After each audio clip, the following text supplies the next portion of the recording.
What will infuriate them in number 10 is this is all on the eve of the Labour conference. I'm going up to Liverpool on Saturday. The Labour conference begins in earnest on Sunday. This is when Labour is supposed to be showcasing all the best they're doing for the country. And this will now be dominated by speculation over is Keir Starmer going to be challenged? And the talk is, that I hear, it'll be around May, because there'll be local elections next May, which will be appalling for the Labour Party. It'll be appalling for the Tories as well, because of the reform surge. Yeah. And is the Prime Minister going to be challenged? Indeed, and there's going to be a lot of turbulence between now and then, whether or not there is an official challenge. Well, during an interview on the BBC, Andy Burnham did refuse to be drawn into a discussion on what he described as a hypothetical leadership opportunity, but he said the party needs to focus on getting people behind Labour again. He also warned that reform, 95 reform, was the biggest issue facing Labour. This is what he said. A proper plan for the country and a proper plan to be reformed. We've got to work on a proper plan to beat reform. And we've got a plan to beat reform. That is what matters.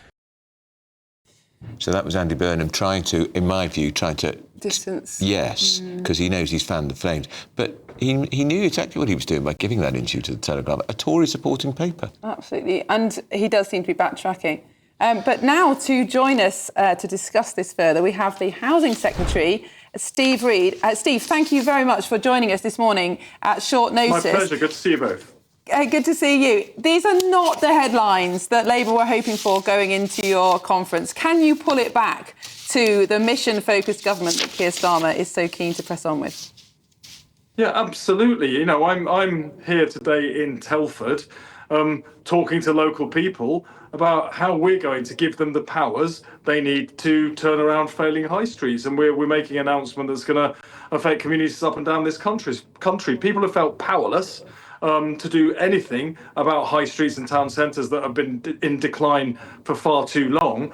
We're going to give those communities the powers they need to restrict and limit the number of things like betting shops, vape shops, dodgy fake barbers on the high streets. We're going to give them the powers they need to take over and control empty shop units that are a blight on the high street. We're going to give communities the power, increased powers, to take over closed down pubs so that they can reopen them as the heart of their community. This is what people want to see. This is how we put pride back in people's communities. And I'm talking about that. OK, yeah, but have you had a random call lately from a strange number, maybe trying to sell you something or even scam you? If so, your info could be out there. That's because of data brokers, shady companies that scrape the internet for your personal details and sell them to marketers or even scammers. These days, scammers can even use AI to mimic your friends' voices and trick you into sending money.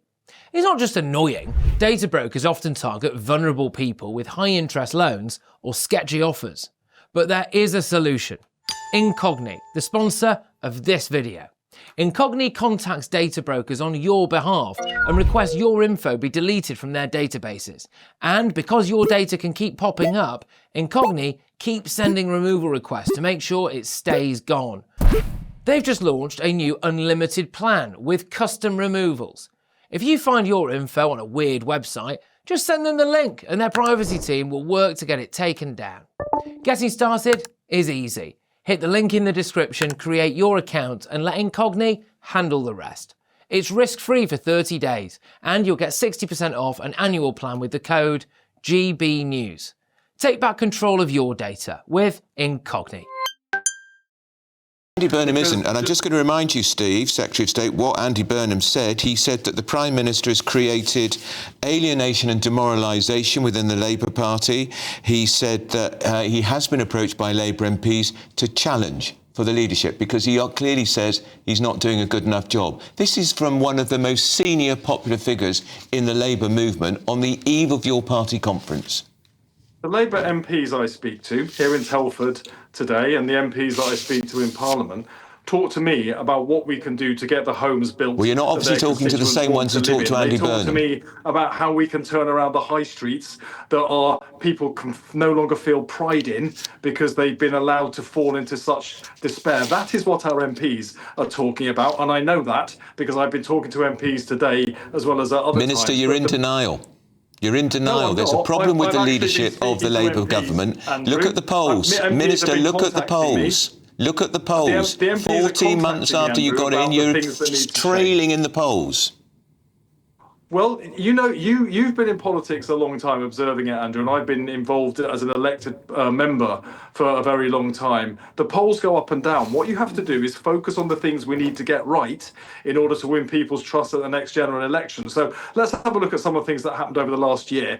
Wages have gone up more in the last 10 months with this government than in the previous 10 years under the Conservatives. More money in people's pockets. 5 million more NHS appointments, bringing down those waiting lists. 35,000 people who came into this country and had no right to be here have been removed. And today, we're giving communities the power they need to take back control of their high streets and restore pride. People elected Labour into power to focus on their problems and fix them, and that is what we're going to do. Steve, we're going to talk to the country. We're not sitting, going to talk to ourselves. The problem that people sitting at home, and of course, some people follow politics closely, some people don't. But what people will have noticed is that inflation is now the highest in the G20. Small boat crossings are at record levels. And nobody's saying that the government has achieved nothing. But the things that people notice haven't improved. And that's the problem that the Labour Party faces. And impartial observers will want the government to succeed. Why wouldn't you want the government to succeed? But at the moment, it looks like things are getting worse, not better. Yeah. Well, I was very proud at the beginning of this year, first quarter, the fastest growing economy in the G7. That means people are going to get a pay rise. That's why people's But Steve, it doesn't mean that. That is just, it's a figure on a spreadsheet when it comes to people's lives. You haven't had a pay rise for 10 years. But Steve, you came in and you bailed out public sector jobs with taxpayer money. That is the right thing for us to focus on. We've got to put money back in people's pockets. We've got to grow the economy. But you did that by taking money from taxpayers public services, and we've got paying to give people the power they need to turn around failing high streets. So that's Steve, hang on. Minister, hang on. You talk about putting money back in people's pockets. You took a lot of money out of people's pockets when you whacked up national insurance and you took away the winter fuel allowance. Well, we had to, unfortunately, take some decisions that were going to give us the money to improve the National Health Service. One of the reasons so many people weren't in work is so many millions of people couldn't even get to see a GP or get an appointment in their hospital. So we've managed, by the decisions we took, to increase the number of appointments by 5 million. That helps people get back to work. That helps them earn a wage. They pay taxes on that. It's money into the exchequer, and that funds the improvement of our public services.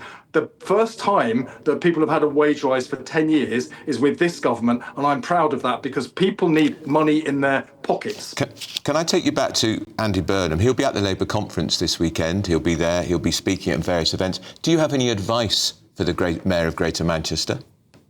Well, I think Andy, you used the right language. Andy is a fantastic mayor of Greater Manchester. Sadiq is doing a fantastic job in London. Tracy Brabin is doing an amazing job in Yorkshire. And we can all learn from their experiences in their localities. Now, Andy is committed to serving his full term as Mayor of Manchester, which concludes in 2028. I know he will want to work with the government to ensure that we bring in the investment that will improve his region, as well as those other mayors will be looking at their regions too. I'm charged with building 1.5 million new homes, or at least getting them built across the country. We have a housing crisis. We have young people that can't get their foot on the first rung of the housing ladder. We've got people that are paying more in rent than they would pay in mortgage. They can't find somewhere decent to live. We will build those homes. I can't do it on my own. I need our mayors to help me and work with me so that we can improve people's life chances and life opportunities. Don't you also need your mayors to stop criticising the Prime Minister in public? Well, do you know what? In politics, sometimes you get people that will make comments that some of us won't necessarily like. The key thing to do is focus on what the voters want. They elected this government on July the 4th last year. They said they wanted change. I've listed already for you a series of areas that we brought change in. I won't repeat them, Andrew, but I'm here today in Telford to announce big shift of powers from Whitehall to communities so we can put pride back in their town centres and their high streets. That is a major change. It's something I want to see, and it's the change that people voted for. They're now going to get it.